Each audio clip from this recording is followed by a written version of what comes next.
Ready to revolutionize education? At AWB Education, we combine insightful resources with personalized coaching right here from Iowa. Transform your school with our expert program designing edge instructional practices and efficient automation. Elevate your learning experience now. Partner with AWB Education today. Visit aweducation.org for more info. Your path to success awaits. Welcome to your booster shot from the AWB Education Network. This podcast series is our opportunity to dive even deeper into the topics and skills that will help you lead your school with confidence. Check out information on our partners along with additional resources and services at www.awbeducation.org. Now, here is your booster shot. All right, welcome back to your booster shot from AWB Education. Thanks for joining us again today. I'm happy to have Dr. Chad Lang from Recalibrated Services on with me today. We're going to talk a little bit about how to develop some curriculum effectively. We're going to talk about this within your buildings, within the PLCs, right down at the heart of the work that we're trying to do every day and the boots on the ground work, to steal a typical education cliche. But welcome, Chad. Thanks for joining me today. Thanks a lot, Adam. I appreciate the invite. Look forward to the conversation. Absolutely. Well, I know a lot of us, we sit there and we think, that school curriculum, it's sometimes more of a dusty textbook if we don't turn it into something that's that dynamic roadmap for student success. And so as we really start diving into what curriculum work can look like, this isn't just that one time in the summer day, we answer all of our questions and then it's done, right? It's a long-term process and one that we are constantly working towards. So as we're talking today about just driving curriculum improvement through the PLCs, this isn't just another typical meeting on the calendar, right? As we talk about what that process looks like, how do we get started in that? What's that mentality that we at least need to start with before we enter this process? It's somewhat evolved, Adam, in my career as an administrator in the last decade or so, in that more often than not, I find that sometimes I feel like our teachers have a little bit of a permission culture issue. Absolutely. And what I mean by that is, not always, but oftentimes teachers are the product of being great students themselves. They follow the expectations really, really well. They love some black and white rules about how school is supposed to feel and look. And so that mentality really translates into the profession, which is great. Mm-hmm. We love organized, committed, dedicated, rule-following employees. Absolutely, yeah. But when it comes to understanding and unpacking standards, and we really think 2001 on, they're complex, they're long, they're not student-friendly, they're not parent-friendly, and oftentimes they're not even teacher-friendly. And so thinking about what permission do we have as a learning culture, first and foremost, just to unpack what standards they are, whether they're Iowa core standards or state standards, national standards, standards of the workplace, like OSHA, and thinking about, first of all, what is the mindset around our school or our school district organization that would allow us to even make sense of the standards? That's something that I've evolved on and really from a clinical approach, and taking a template and kind of working through unpacking standards with teachers, to really getting at a mindset. First, I know that you're willing to unpack and unwrap them, but do you feel like you have the permission to turn them into action? Part of that is, like you're stating there, it's not that, this is a mandated thing. There is some personality to this. Like, we have that opportunity to do something with it. It's just a tool. It's a tool to get us going in that right direction. And that's the power of a collaborative team. Yeah. Is that you want a little bit different lens from multiple people to unpack, and not just have that confirmation of, we all know what citing an inference means, or citing evidence, or making an inference. We know, we've been doing this a long time. And what I love to see when teams are really into PLC right versus PLC light, you'll oftentimes hear, absolutely, is they don't even know that they're asking clarifying questions, and they're getting that teacher clarity when they start to talk about the instructional moves related to the standard, or relating to the learning target, or relating to the essential learning, whatever your district calls it. And I just love to see that. But you have to create a culture where people even feel permitted to say, well, now that I know what it means, or what I think it means, what do you all think it means? And then what does it actually look like in instruction and in assessment? That's that is just powerful to see done. But I think I've evolved in answering that question towards, first of all, let's create a culture where we understand what it means, and it can be messy. And I don't think people like that. Yeah. I think like I mentioned, alluded to earlier, teachers like neat, tidy organization and touch it once and move on and so on and so forth. But in order for us to differentiate for all the different learners we have, and from year to year, cohorts of students take on different flavors of challenges, just how they've moved through their school experience, or they've come to us from different places. We need to actually ask ourselves in a continuous way, how can we unpack and unwrap the standards? Not that changes all the time, but just to make sure that we have teacher adult clarity, because actually usually our teams rarely stay the exact same. Well, that's just it. I mean, as soon as you get rolling, and then you get to next summer and you've had a little changeover and bringing the next people on or other people in the team, it's just hard. I get that. I mean, when we talk about being co-creators of that curriculum, there is a piece there too for our leaders as well, right? Your principals or your assistant principals or even district office administrators. What is that main role right out of the gates as you're getting prepared? As you're typically doing this work, Chad, what do you do to make sure that you're getting a good foundation set for this work? I think the first thing we do is set a vision for what success looks like. What would we want to look like for this content area or this grade level by the end of the year, or the end of 2 years, academically? Or are we talking 9 months? Or are we talking 12 months? Really get into having a roadmap and having a plan, and then backwards designing it all the way to current day. So success will look like we have unwrapped all the new Iowa Core Social Studies standards, and we will have reprioritized those standards as a team by the end of X. And getting a picture of what that looks like. Again, going back to teachers in making a generalized statement, they really like to plan. And I think being able to have the opportunity to, as a leader, set that vision, because you're going to understand the schedule. You're going to understand the nuances related maybe to even the allowable schedule that your district can have, whether that's some protected collaborative time or whether that's going to be outside the school day. And so, because that's going to be your next question is, well, how are we going to do this? Absolutely. And so if you can sort of have a plan for that, because you're going to be able to pull levers as a leader and a manager that just simply other folks can't do. And instead, it can be overwhelming to look at that whole vision and then not be able to answer the questions. Yeah, that's great. When are we going to be able to do that? How's that going to look?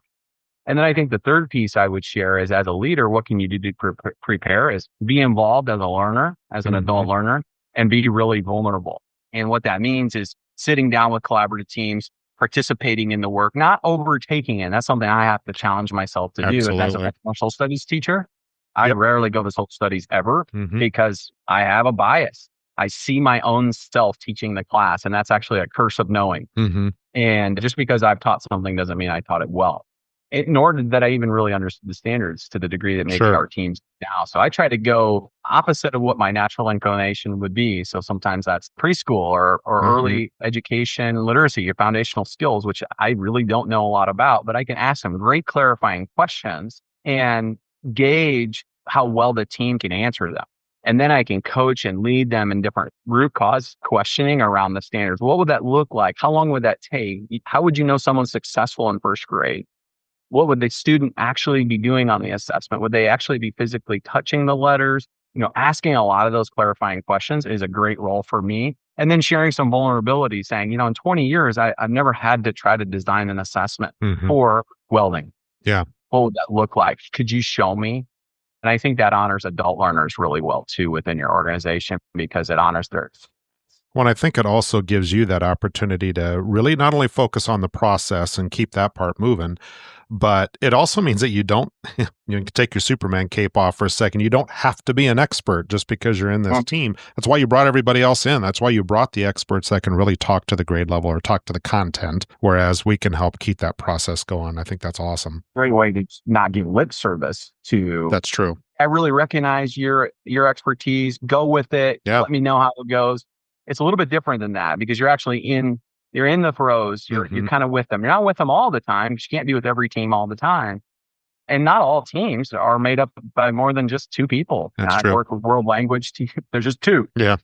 In some cases. And so, I make 3 when I'm with them, or maybe an instructional coach makes 4. And so we just have to be cognizant that we don't dominate this conversation or ask too many questions that just stall them out. Mm-hmm. But it does demonstrate a vulnerability and sort of relational capacity. Like, you guys are the experts, no question about it. And there's some great instructional strategies as far as instructional coaching goes that you really utilize. I've learned that from our instructional coaches over the years. Just how do I have a great conversation by asking clarifying questions and not being sort of passive aggressive or indicting, I think is super important. Yeah, that's a good point there too. Okay, well, I know we can't really fast forward, but we're going to try to fast forward right now. We're going to pretend that we've had this work done in the larger group. We've had the opportunity to really dive into what our standards are going to be. Like you said, this is an ongoing process. It's going to continue to evolve and continue to need some refinement. So if we get down to the building level, we're going to talk about what this looks like at the PLC level. From a leader's standpoint, PLCs are not just a compliance check. I mean, this is an opportunity for us to continue to work through that process and continue to build and continue to develop. What should that look like? What does a high-functioning PLC look like when it's working on curriculum work? Well, I think you're really seeing teammates challenge each other beyond what we in PLC at work, they call the first question is, what is it that we want students to know or do? Right. A collaborative team that is trying to examine curriculum oftentimes will just actually want to skip over that, because oftentimes organized school districts, of course, have a guaranteed viable curriculum that either the district has created or provided. And so they're kind of looking at each other like, I don't get it. What are we supposed to talk about around what is it that a student is supposed to know or do? Here it is.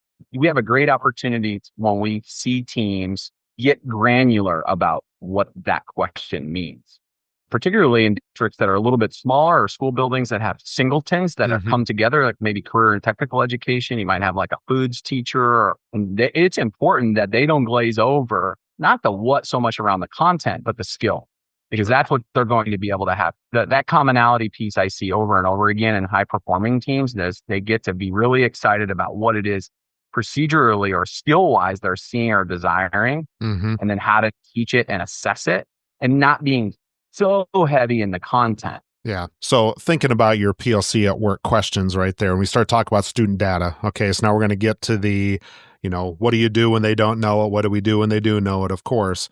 What data are we using when we're talking about curriculum change? Typically, when we have those discussions around data, it's about assessment, right? And we're thinking about instruction, which is great. But that data can also lead to curriculum as well. How do we use student data when we're having curriculum conversations? Yeah, that's a great question. And what I'd love to see, and I think we can do a lot more of this, is looking at both the two words of guaranteed and viable. Yeah.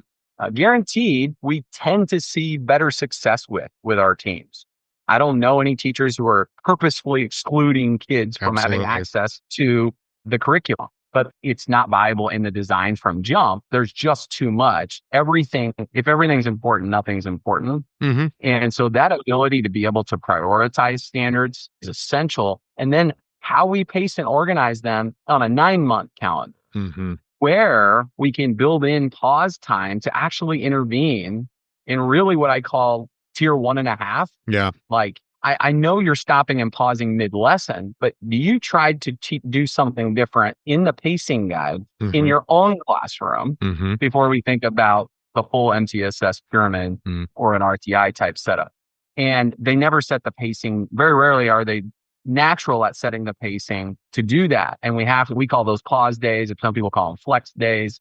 And so the data we look at is how many days have we consistently dedicated, or weeks or blocks of time, and how successful were we in staying on that pacing in the past, so that everything is a priority. And I always used to joke, because I'm an old American history teacher, that when this wasn't done, when I taught American history from 1877 to present, apparently nothing happened after about World War II, sometimes Cold War, because we just never got there. Yeah. Tons of important history. You can't do that. Yeah. And I oftentimes use that as an example when teams are like, we've got to get through all of these things. And I said, there's a big difference between covering and learning. True. And getting out of that coverage culture. If you don't look at the data about how did that go last year, and we even try to encourage our teams to be so granular that we would map it out to the nuances of our local community's calendar. Like, homecoming. What does that do to us? It does a lot to us. And I think you can research out there some great research from like Mike Matos as an example to say, you really don't even have anywhere close to 180 goes. You take out pep assemblies and weather and all those different things that can Absolutely. happen. Full moons. I think that really has something to do with it. You know, you maybe have 100 or 110 days. And Absolutely. so we really talk about that and try to get granular about planning and planning to intervene. Mm-hmm. And most of the folks that I work with that are athletic coaches, if they have the ability to plan their practice schedule, they have a better sense of that analogy. Mm-hmm. But there comes back to what we talked about at the beginning of this conversation is permission culture. Absolutely. Do I have permission to pause when the person that teaches the same course across the hall isn't doing that? And, you know, so we have to talk about culture, set that up. So when we're looking at data around curriculum, making sure that the data is, hey, green light, did the very last learning standard in the pacing in this late spring get the same due credit, not only for coverage, but for actual learning as did the very first learning outcome, if your pacing is set that way. So you're talking about culture. I mean, I realize that collective efficacy is always something that we're trying to get to. But sometimes even like what we're talking about here when we're talking about curriculum and we're not necessarily talking about a lesson plan or the activities we're doing. We're really talking about that question one. If you're a leader and you have a PLC that's struggling to get moving forward with this, and maybe it's some personal, issues that people are dealing with, or maybe it's just we're struggling with grasping this concept. What are some coaching points that a school administrator can use to try to kind of help get that group unstuck? Sort of depends, Adam, what their challenge is. I mean, if one of their challenge is we're not sure what the ROI is, sometimes, I have a way, my way works, quote unquote, then that it provides a different challenge. But usually it's just, I need to see it. Yeah. Oftentimes, whether you want to go full blown, like I want to go watch another collaborative team meeting, and that is super valuable if you can pull that off, or a video, but even the tangible products, like, can I see a pacing guide for algebra? I'd love to just see what maybe to get started, or do you have templates? And I think that's important. And we shouldn't be surprised by that. I mean, any of us who have taken any undergraduate or graduate courses that have a project or a paper, what's the first thing people ask the professor? Can I see an example? Can I see an example? Like? Yep, absolutely. I want to make sure I'm doing the right thing. So I think what I've tried to challenge myself is when they're stuck, are they stuck in that stage of unconscious incompetence that I just don't know what I don't know. And so now I can see it. And there's some great examples a school leader could provide. And think about the culture that I currently have on whether that example would come from within the walls of my building, or should it come from outside and not really be affiliated with our state or our community, so that it's just more generic and we don't focus on who it is, but rather what it looks like. So that might be a pacing guide. That might be a backwards design summative assessment or formative assessment, or the whole battery of how we would plan and pace and the interplay between all of those tools in the process, so that you don't overwhelm people. But oftentimes what I find is teams are closer than they think they are with some of the tools and processes they already have in place. But they need to see that. They're like, oh, so when you say a common formative assessment, we have that checkpoint quiz that we all use. Correct. Great. That's what we're talking about. Yep. Now let's take a look at it for alignment. Let's make sure it's aligned. Your team will do that as a practice. And this is a process or a protocol that we can use, but that comes along the way. But I think just providing some tangible examples can go a long way. But you have to understand maybe what those are to start as a school leader with individual teams. As you're talking through that, I had this same process with a group, probably 5 years ago now.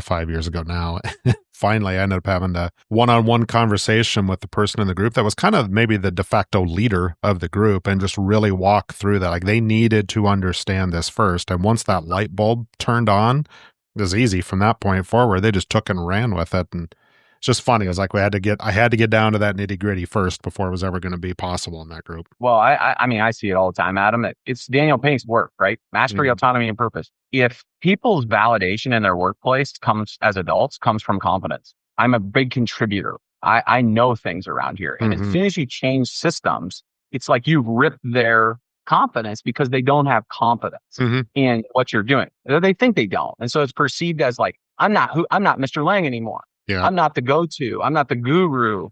And so that'll create a friction like right off the jump. But if we can get them closer to it And then it's funny because a year from then, they're the person who's like, oh, no, we can't do formative Absolutely. assessment. Yep, exactly. Yep, now I've got it. They're always like the biggest champions. I see it more in grading and assessment. Yeah. Like there's more irony in some of my folks that are like, man, 6 years ago, you wanted to like drag me out of here. Mm-hmm. And now I think we went too far on some things. And you're like, no, we have to do it that way. Mm-hmm. Yep. That's awesome. So what does a truly sustainable collaborative curriculum culture look like when it's going well in practice? You know, we're talking about this process, but again, it's never ending. It's going to continue to evolve as we evolve with kids.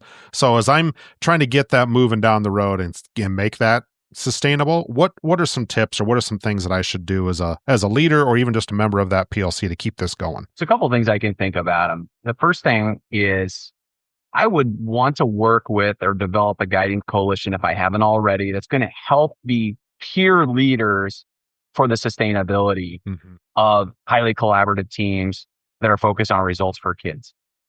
Because they have so much more credibility. And as a leader, you should be on that team. But they're going to have sustainability. People are going to roll on and off of our staff. They're going to even change a little bit, but you have some distributed leadership there. And then with that team, I think it's a great idea to develop what some districts call like a rubric or a coaching collaborative tool, like how to coach teams, how to self-assess, how to team self-assess, how they're doing like on the 4 questions, for example. And every year you just sort of move what was in emerging to proficient to exceptional, and continue to push your organization along subtly by making them self-assess and then giving them the autonomy to say, hey, we don't have an assessment protocol. We want to be there. That's the type of coaching we need. We don't need someone in a performing arts center on a stage for 6 hours. Yep. When you're performing well, it's kind of like a great coach. They have lots of position coaches, right, in football. And so they have experts that are tailored to their position, where they're at, and they break out into film rooms and they get what they need when they need it, and they can own what they need, and they sort of vote with their feet. But you have to have somewhat of a standardized rubric of expectations of what the actions would look like. And sometimes there's products or performances like common assessments and things like that you want to see, maybe schedules, and have that driven through your guiding coalition, because those are going to be the peers they're looking for, and it's not going to be a compliance measure so much. And then the support that you can provide as a leader or the guiding coalition can provide is exactly based off what they told you they needed and wanted. Absolutely. And I rarely had teams say, well, we're good. We're all the way to the right on all of these, because that's usually where I ask for the examples to share with the rest of the staff. Oh, then I'm going to bring a team to you, or I'd like to share that assessment protocol tool you need. Well, we're not that good. Hold on a second. Okay, well, we got some refinement. All right, that's good. Yeah. That's a good thing too. And so that's usually what I see. And I really kind of like some of the reading I've done lately on PLC Plus with Fisher and Fry, because they talk about a growth mindset. You'll hear like when highly functional teams, they're recognizing the positive, they're doing lots of celebrations. And you'll sort of intermittently just hear people share. You'll see the culture of the teams actually change. They'll be sharing, I was working with Bobby or Susie, and it was so awesome to see them use our new strategy for number lines or whatever it is versus, in more of a toxic, negative culture or a deficit-minded culture, and then lamenting about what everybody can't do or their most struggling students. Or they're perfectly silent because they don't have enough trust with each other to have that conversation. That's always scary too. Bring data to the table when that's the case either.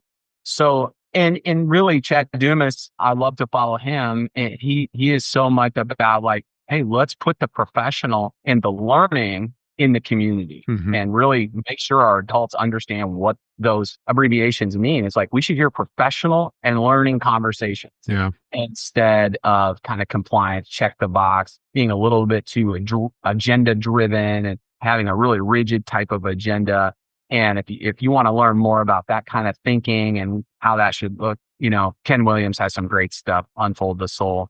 We're not about agendas and minutes and really more about, professional learning that we've been able to do from one another to get them to a better place in their learning journey. So it's a lot of great resources out there too.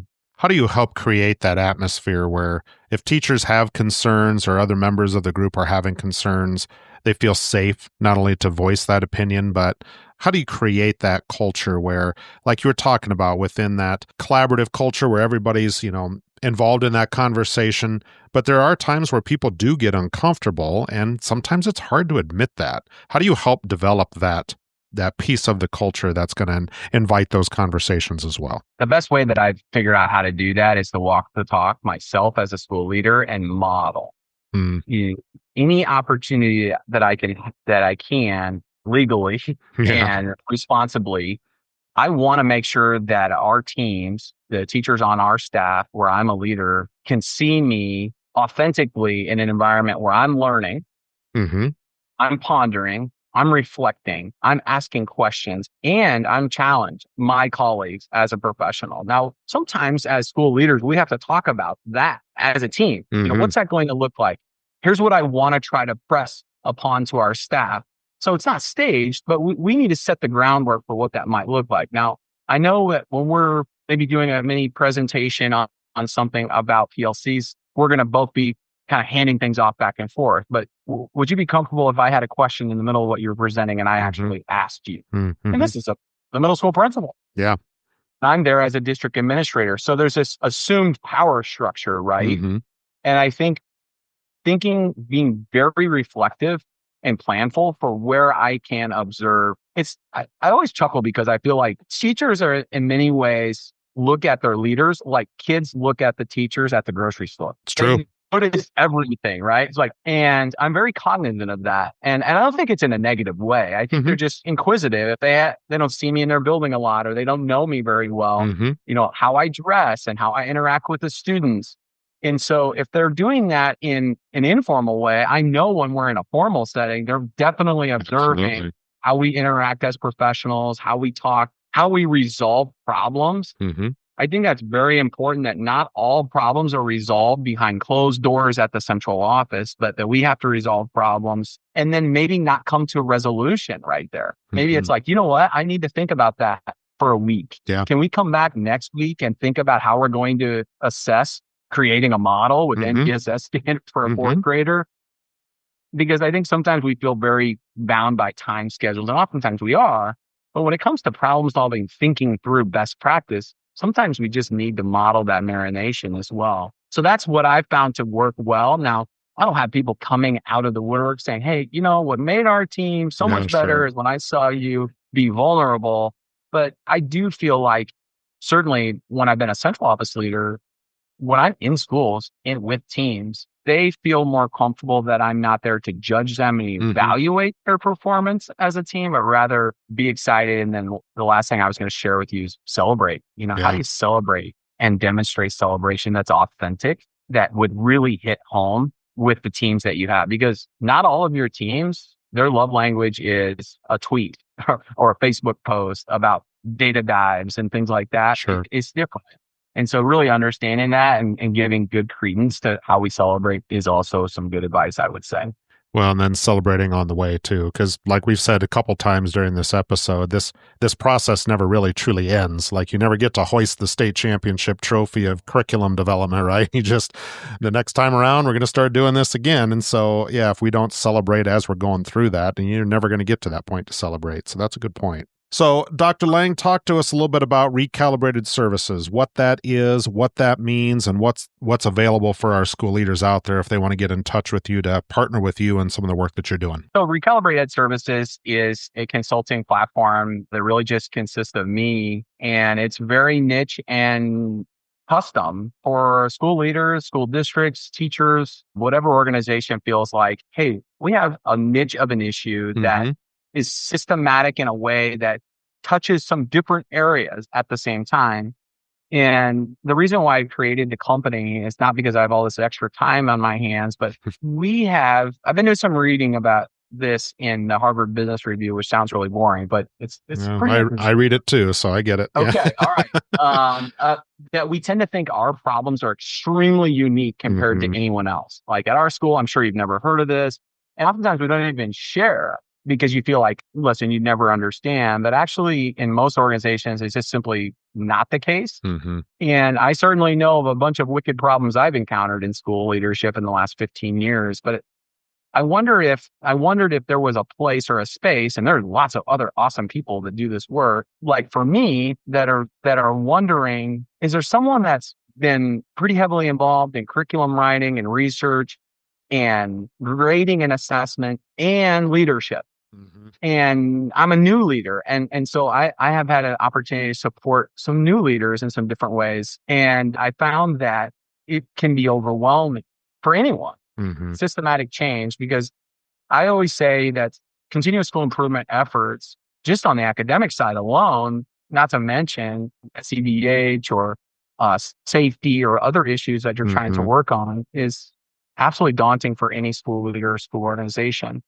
So having another voice from another zip code that maybe can just truly look at things and say, oh, I thought we were really unique, but I really appreciate that it's not a zero sum. I want to get better as a leader in leadership, but also in curriculum implementation or standards-based grading reform. And so they put things on hold in their career.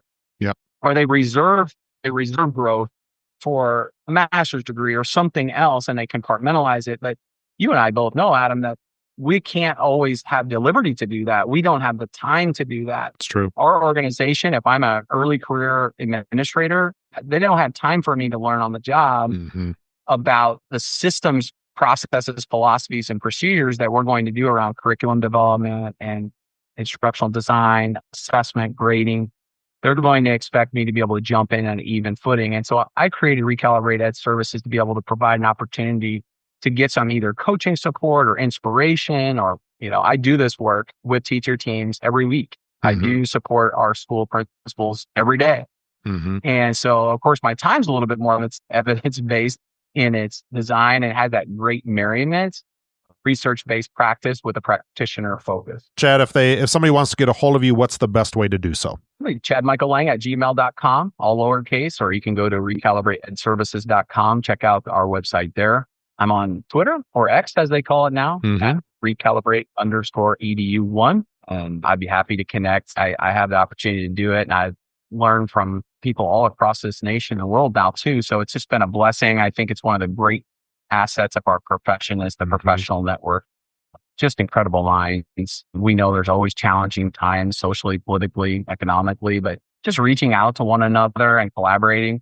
It doesn't always have to end up being a formal type relationship or environment, but just it's great that we have this professional network in the United States and the world to lean on one another. And it's how we grow as adults as well. So really great opportunity. Thank you for, of course, including me in your podcast. Absolutely. Look forward to following your work in the future. Well, like you said earlier, you're probably not alone if you're out there thinking you've got something that you can get a little assistance with, and just hearing other people talk about it's always really powerful. Thanks, Chad. Appreciate you being on the show today. For those of you that are listening, we have information on Chad's contact info in the podcast description, so feel free to reach out to him and partner with him to get some work done for you, that's for sure. Thanks again, Chad. Appreciate you coming on to your Booster Shot. Thank you for listening to this episode of your Booster Shot from AWB Education. Want to join in this mission? We are always looking for partners to help provide what our school leaders need to thrive and survive. Contact us through our webpage at www.awbeducation.org to get connected. Otherwise, remember you are doing the job that only a few are strong enough to do. Thanks for being one of the few. We will talk with you again next time.